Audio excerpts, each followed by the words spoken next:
की इस चर्चा में हमने जाना कि विश्वरूप दर्शन योग केवल भगवान के विराट स्वरूप का वर्णन नहीं है, बल्कि यह मनुष्य की चेतना को सीमित दृष्टि से उठाकर अनंत की ओर ले जाने का माध्यम है।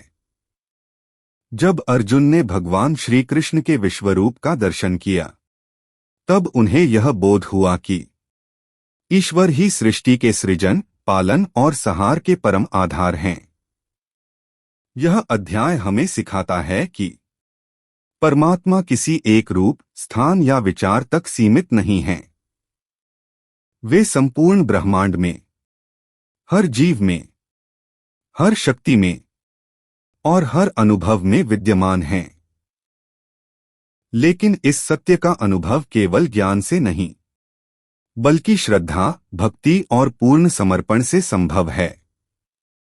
यदि यह चर्चा आपको भीतर तक स्पर्श कर रही है, तो इस आध्यात्मिक यात्रा से जुड़े रहिए और गीता के इन दिव्य संदेशों को अपने जीवन में उतारने का प्रयास कीजिए। अगले एपिसोड में हम विश्वरूप दर्शन योग के और भी गहरे रहस्यों को समझेंगे।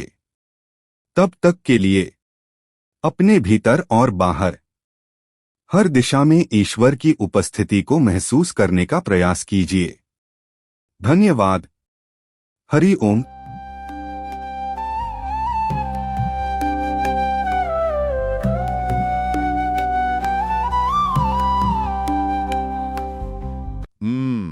कल्पना कीजिए कि एक इंसान दिन भर में 10 घंटे काम करता है और सफर करते हुए 3 अलग-अलग ऑडियो शो सुनता है। रात को सोने से पहले सेल्फ हेल्प किताबें भी पढ़ता है। मतलब वो ज्ञान से पूरी तरह भरा हुआ है। बिल्कुल। और काम करके बुरी तरह थका हुआ भी है, लेकिन फिर भी रात को बिस्तर पर लेटते ही एक गहरा खालीपन महसूस होता है। ऐसा क्यों है? ये आज के समय की एक बहुत ही आम और बड़ी सच्चाई है ना? आज हम बेतहाशा काम कर रहे हैं और नई नई जानकारी भी लगातार दिमाग में भर रहे हैं। हाँ। पर ये दोनों चीजें दिमाग के 2 अलग-अलग कमरों में बंद लगती हैं। बिल्कुल सही कहा। ऐसा लगता है जैसे हमारी जानकारी और हमारे रोजमर्रा के कामों के बीच कोई पुल ही नहीं है। और इसी खालीपन को गहराई से समझने के लिए आज की हमारी इस गहन चर्चा में हमने एक बहुत ही प्राचीन स्रोत को आधार बनाया है। हाँ, तो आज की इस चर्चा के लिए हमारे पास जो नोट्स हैं वो किताब आध्यात्मिक प्रबोधन गीता के 18 योग से लिए गए हैं।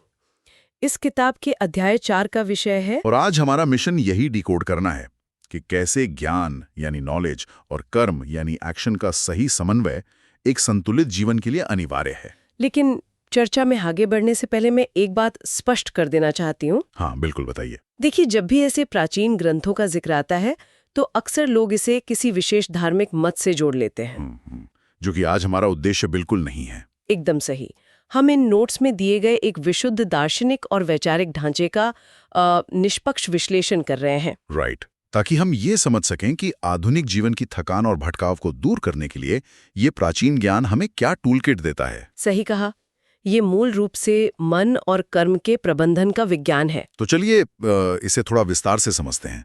सबसे बुनियादी सवाल से शुरुआत करते हैं कि हम जो भी कर्म करते हैं उसका वास्तविक प्रभाव क्या होता है। एग्जैक्टली। यहीं से बिना ज्ञान के कर्म बनाम ज्ञान पूर्वक कर्म की अवधारणा सामने आती है। देखिए, स्रोत के अनुसार कर्म तभी सार्थक और पवित्र होते हैं जब वे ज्ञान के साथ किए जाते हैं। मतलब ज्ञान के बिना किया गया काम एक तरह से अंधी दौड़ है।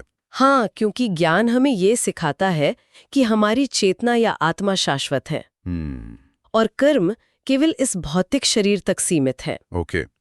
तो जो नोट्स में भगवत गीता की श्लोक 2.48 का संदर्भ है, योगस्था कुरु कर्माणि, वो इसी बारे में है ना? बिल्कुल।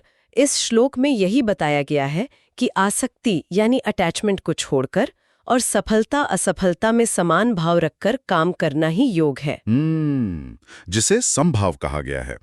ज्ञानी व्यक्ति ये समझता है कि कर्म उसका कर्तव्य है। हाँ, और परिणाम केवल उसके हाथ में नहीं है, जिससे वो अहंकार और फल की इच्छा से पूरी तरह मुक्त हो जाता है। पर थोड़ा रुकिए, ये जो अहंकार से मुक्ति की बात है, ये कहने में तो आसान है। इसे असल जिंदगी में अमल में लाना थोड़ा मुश्किल जरूर लगता है। हाँ, क्योंकि जब हम कोई काम करते हैं तो स्वाभाविक रूप से हम उसके फल की इच्छा करते हैं। तो क्या ज्ञान हमें ये सिखाता है कि हम इमोशनललेस हो जाएं? नहीं नहीं, इमोशनललेस होना इसका उद्देश्य नहीं है। मैं इसे थोड़ा और स्पष्ट करती हूँ। ज्ञान हमें ये परिप्रेक्ष्य देता है कि हम अपना 100% दें, लेकिन अगर परिणाम हमारे पक्ष में ना आए तो हम टूट ना जाएं। ओह, तो समभाव का मतलब है खुद को उस मानसिक तनाव और डर से बचाना। एग्जैक्टली, ताकि हमारी पूरी ऊर्जा सिर्फ काम की गुणवत्ता पर लगे। इसे समझने के लिए मैं एक एनालॉजी देना चाहूंगा। कल्पना कीजिए कि जीवन एक ट्रेडमिल है। ओके, ये दिलचस्प है। बिना ज्ञान के कर्म करना ऐसा है जैसे ट्रेडमिल पर आंख बंद करके बिना किसी लक्ष्य के बस दौड़ते रहना। हाँ, थकान तो बहुत होगी लेकिन पहुंचेंगे कहीं नहीं। बिल्कुल। वही ज्ञान वो विजन है जो ये बताता है कि दौड़ना क्यों है और किस दिशा में है। यहाँ सबसे दिलचस्प बात यह है कि ये ज्ञानपूर्वक कर्म व्यक्ति को सिर्फ भौतिक स्तर तक सीमित नहीं रखता। मतलब ये उसे नैतिकता और धर्म के ऊंचे स्तर पर ले जाता है। हाँ, बिल्कुल।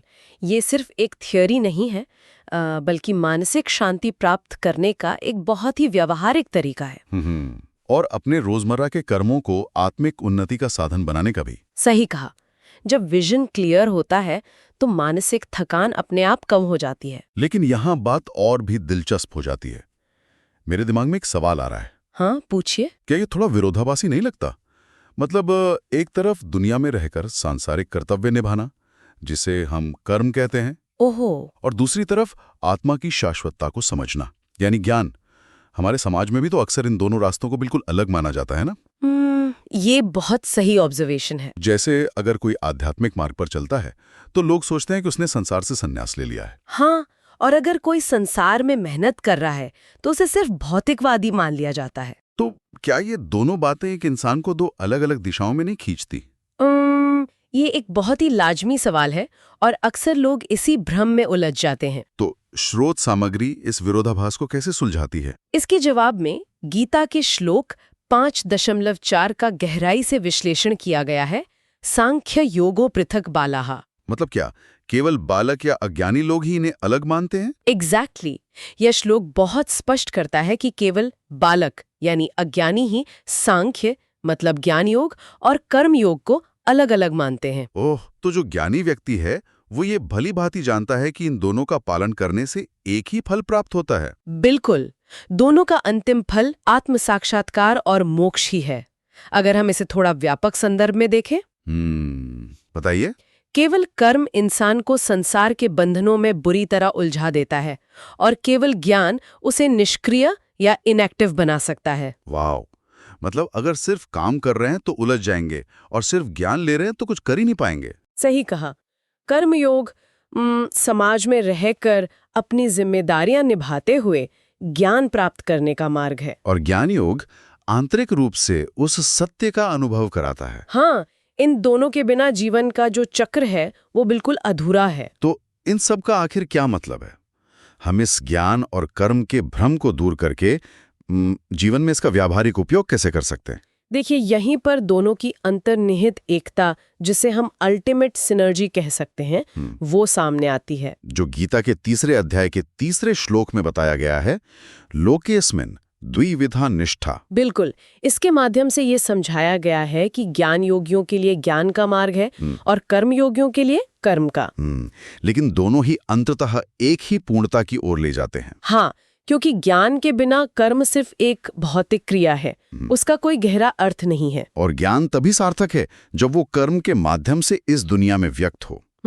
मैं इसे आज के समय की एक और एनालॉजी से समझाना चाहूंगी। हाँ, बिल्कुल बताइए। ये बिल्कुल ऐसा है जैसे किसी के पास दुनिया को बदलने वाला एक बहुत महान आइडिया हो जी, या आइडिया ज्ञान है, लेकिन जब तक उस आइडिया को धरातल पर उतारने के लिए कोई प्रोजेक्ट या स्टार्टअप ना हो, यानी कोई कर्म ना हो, तब तक वो आइडिया महज एक कोरी कल्पना है। बहुत ही सटीक उदाहरण है। और अगर हम इसके दूसरे पहलू को देखें, हाँ, कि अगर कोई स्टार्टअप हो, खूब सारा काम हो रहा हो, लेकिन उनके पास कोई क्लियर विजन या आइडिया ही ना हो, तो वो महज एक अंधी दौड़ है जो जल्दी ही बर्नआउट में बदल जाएगी। एग्जैक्टली दोनों का साथ होना कितना जरूरी है, ये इस उदाहरण से बिल्कुल साफ हो जाता है। और इससे एक बहुत महत्वपूर्ण निष्कर्ष निकलता है कि ये अद्वितीय समन्वय इंसान को जीवन में वास्तविक संतुलन बनाना सिखाता है। मतलब व्यक्ति इस भागदौड़ भरे संसार में रहते हुए भी कर्म के मानसिक बंधनों से पूरी तरह मुक्त हो सकता है। बिल्कुल, और बिना किसी अपराध बोध या तनाव के पूरी शांति के साथ जीवन का आनंद ले सकता है।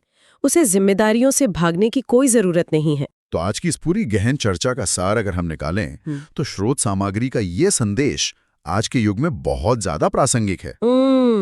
खासकर आज जहां हर कोई इंफॉर्मेशन ओवरलोड और हसल कल्चर के बीच बुरी तरह फंसा हुआ है। सही कहा, बहुत अधिक ज्ञान और बिना रुके काम करने की संस्कृति ने हमें कहीं ना कहीं अंदर से थका दिया है। और गीता का ये दृष्टिकोण जीवन में वो ठहराव और वो स्पष्टता ला सकता है जिसकी हमें सख्त जरूरत है। बिल्कुल।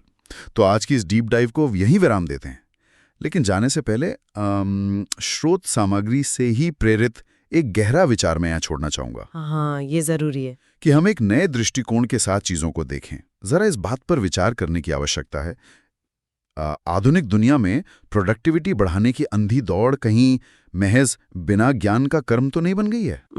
ये एक बहुत ही चुभने वाला लेकिन जरूरी सवाल है ना? क्या हम काम कैसे करना है पर इतना ध्यान केंद्रित कर चुके हैं कि हम ये बिल्कुल भूल गए हैं कि उस काम को क्यों करना है? इस बात पर गंभीरता से विचार जरूर कीजिएगा।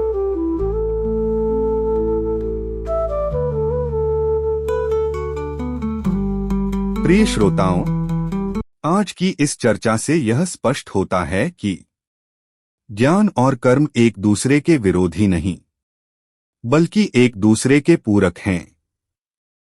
जब ज्ञान के प्रकाश में कर्म किया जाता है और उसमें निष्काम भाव जुड़ता है, तब वही कर्म मुक्ति का मार्ग बन जाता है। भगवान श्री कृष्ण का यह संदेश हमें सिखाता है कि अहंकार और फल की इच्छा का त्याग कर विवेकपूर्ण और समर्पित कर्म करना ही जीवन की सच्ची साधना है। जब हम अपने कर्तव्यों को ईश्वर को समर्पित करते हैं, तब हर कर्म पूजा बन जाता है और जीवन शांति से भर जाता है। इसी प्रेरणादायी संदेश के साथ आज के इस एपिसोड को यहीं विराम देते हैं। फिर मिलेंगे कृष्णवाणी के अगले प्रसंग में गीता के एक और दिव्य रहस्य के साथ। जय श्री कृष्ण।